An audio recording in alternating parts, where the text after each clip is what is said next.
मनीष झा हमारे साथ मौजूद हैं।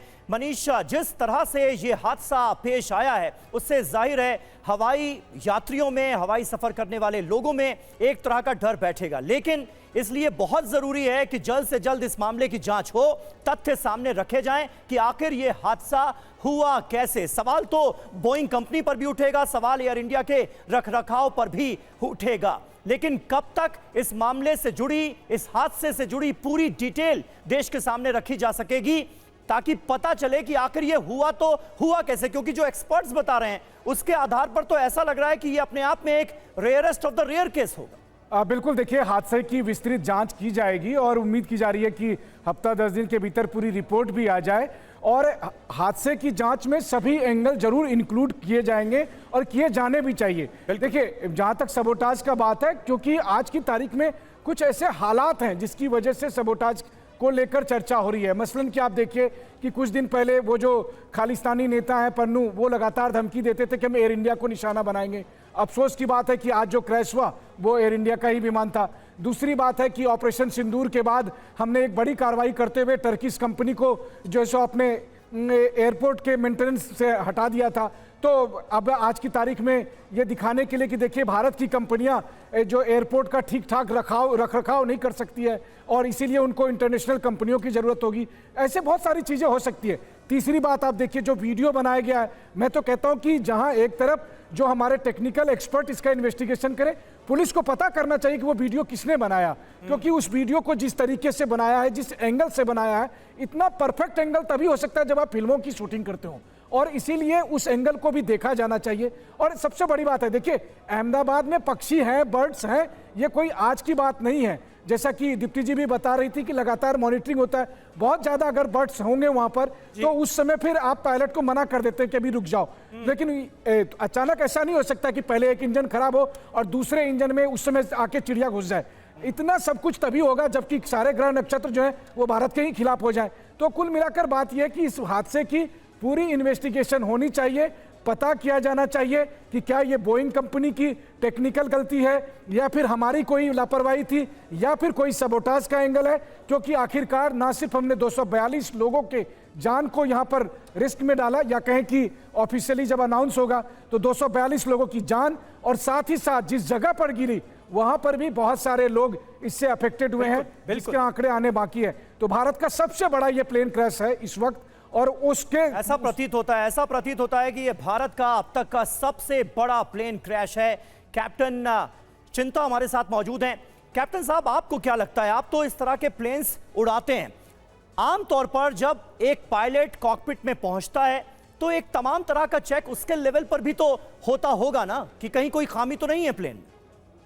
बिल्कुल, एक बार जहाज पे पहुंचने के बाद दोनों एक्सटर्नल इंस्पेक्शन भी होता है। हाँ। और कॉकपिट में पहुंचने के बाद चेकलिस्ट है जो बहुत कॉम्प्रिहेंसिव होता है। जहाज को स्टार्ट करने से पहले पैरामीटर्स चेक और बहुत सारे इनबिल्ट टेस्ट होते हैं। ये नए तकनीकी इंजन है जिसमें full authority digital engine control है, फैडेक, उसके भी इनबिल्ट टेस्ट होते हैं।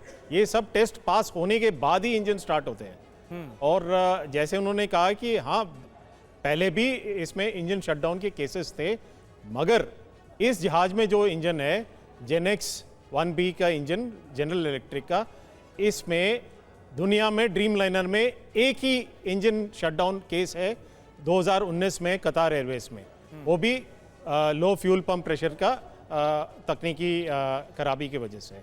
उसके अलावा जेनेक्स इंजन्स के आज तक ड्यूल इंजन शटडाउन का कोई भी केस वर्ल्ड में है ही नहीं। अच्छा। ये वर्ल्ड का मोस्ट प्रूवन इंजन है 787 का। ट्रेंट का इंजन रोल्स रॉयस का, उनमें ज़रूर एक केस हुआ था लैंडिंग के बाद लाटाम एयरलाइंस का, जहाँ पे दोनों इंजन शटडाउन हुए थे जब रिवर्स थ्रस्ट 2019 में हुआ था ये। मगर हवा में आज तक इंजन शटडाउन का इस पर्टिकुलर इंजन का एक ही केस है आज तक। स्क्वाड्रन लीडर दीप्ति काला हमारे साथ मौजूद हैं। दीप्ति जी, एक एविएशन एक्सपर्ट से बात हो रही थी तो उन्होंने ये जानकारी दी कि सर्दियों की तुलना में गर्मियों में जो उड़ानें भरी जाती हैं, जो पैसेंजर प्लेन उड़ाए जाते हैं, उसमें लोड कम रखा जाता है और अक्सर हमने ये भी देखा है कि नियमों का कहीं थोड़ा बहुत वायलेशन भी हो जाता है। क्या इसकी संभावना भी नजर आती है, क्योंकि 242 लोग इस प्लेन में सवार थे? और क्या यह बात सही है कि गर्मियों में प्लेन्स का लोड जो है वो थोड़ा कम कर दिया जाता है सर्दियों की तुलना में? समीर, ये बात सही है कि गर्मियों में देखिए, सबसे पहली बात तो हम ये समझ लेते हैं कि हर एक एयरक्राफ्ट का अपना लोड कैरिंग कैपेसिटी होता है। तो लोड कैरिंग कैपेसिटी से ऊपर तो कभी भी मुझे नहीं लगता कि उससे ऊपर कभी भी जाएंगे, क्योंकि एयरक्राफ्ट जो है एक बहुत ही ज़्यादा कॉस्टली चीज़ है जिसके ऊपर कोई भी रिस्क नहीं लिया जाता है। तो एयरक्राफ्ट की लोडिंग कैपेसिटी से ऊपर तो कभी नहीं जाएंगे। हाँ, बहुत सारे रीजंस कई बार होते हैं जिसकी वजह से हम कैपेसिटी को कम लेके चलते हैं। कई बार अगर डिफिकल्ट टेरेन में जहाज जा रहा है तो वहां पे लोड कैपेसिटी को हो सकता है कि कम किया जाए। नहीं, कैपेसिटी को क्या इस लेवल पर कम किया जाता है? कई बार ऐसी जरूरत पड़ती है क्या कि कुछ सीटें खाली रखी जाएं? ऐसा भी होता है जी। सीटें से देखिए, इतने बड़े जहाज में 2-4 सीटों से कोई फर्क नहीं पड़ेगा। ओके, ये बहुत ही मेजर डिसीजन है जो लिया जाता है, बट मुझे नहीं लगता कि अभी ऐसा कोई भी सर्कमस्टांस था। हाँ, हालांकि अभी मुझे ये नहीं पता कि उस टाइम पे अहमदाबाद का क्या टेम्परेचर था या ऐसा कुछ। मुझे ऐसा नहीं लगता है कि इसका लोड से कोई लेना देना था, क्योंकि ये साफ दिखाई दे रहा है कि या तो ये एवियोनिक्स का प्रॉब्लम है या कुछ है। तो ये एवियोनिक्स का ही प्रॉब्लम कुछ ना कुछ, चाहे वो बर्ड हिट है जो जिसकी संभावना हालांकि कम है, या टेक्निकल एरर है, कुछ भी है। लेकिन संभावना यहाँ पे जो सबसे जो बात नोटिस करने की है समीर, वो ये है कि हमारे पास डिसीजन का भी टाइम नहीं है। पायलट के पास डिसीजन का टाइम नहीं है, क्योंकि हम उड़े ही नहीं है। हमने इतनी फीट की ऊंचाई नहीं ली है कि हम थोड़ा सा भी, ठीक है। आप जो कह रही हैं तिवारी जी, कुछ ऐड करना चाह रहे हैं आप क्या? वापस लैंड कर पाए? बोलिए। जहाँ तक एयरक्राफ्ट परफॉर्मेंस का सवाल है, temperature, elevation and runway length is a definite parameter which decides how the aircraft is going to perform. Aircraft को कितना लोड ले जाना है उसकी एक लिमिट होती है, रेंज होता है। डिसाइड करते हैं कि कितना रनवे लेंथ लगेगा, वो रनवे परमिसेबल है कि नहीं है। ये सब कैलकुलेशन के बाद ही टेकअप होता है। ये बात सही है कि जैसे टेम्परेचर गोज अप होता है, एयरक्राफ्ट की एफिशिएंसी थोड़ी कम अवश्य होती है, लेकिन ये सब calculated and sufficient margin is given. ये सब कैलकुलेशन करके बहुत ज़्यादा मार्जिन दिया जा चुका है ताकि नहीं होगा।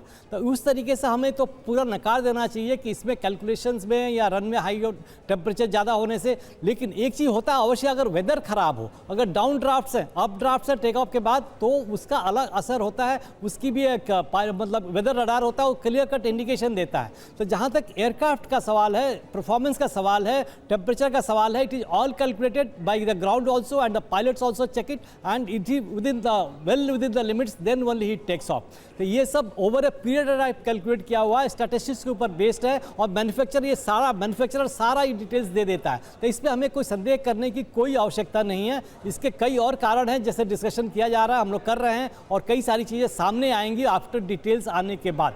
लेकिन जिस तरीके का ये एक्सीडेंट हुआ है, ये बिल्कुल यूनिक है, ऐसा कभी भी नहीं हुआ। अब क्यों हुआ, मनीष जी भी कुछ बता रहे थे, वो भी कोई और कई को पैनलिस्ट बता रहे हैं। अब कोई भी चीज़ें हो सकती है, ये जब तक पूरा डाटा हम कॉकपिट वॉइस रिकॉर्डर से और फ्लाइट डाटा रिकॉर्डर से निकाल नहीं पाएंगे, जब तक सामने नहीं आएगा, तब तक ये संभव किस निष्कर्ष पर पहुंचना मुश्किल है कि ये क्यों हुआ है।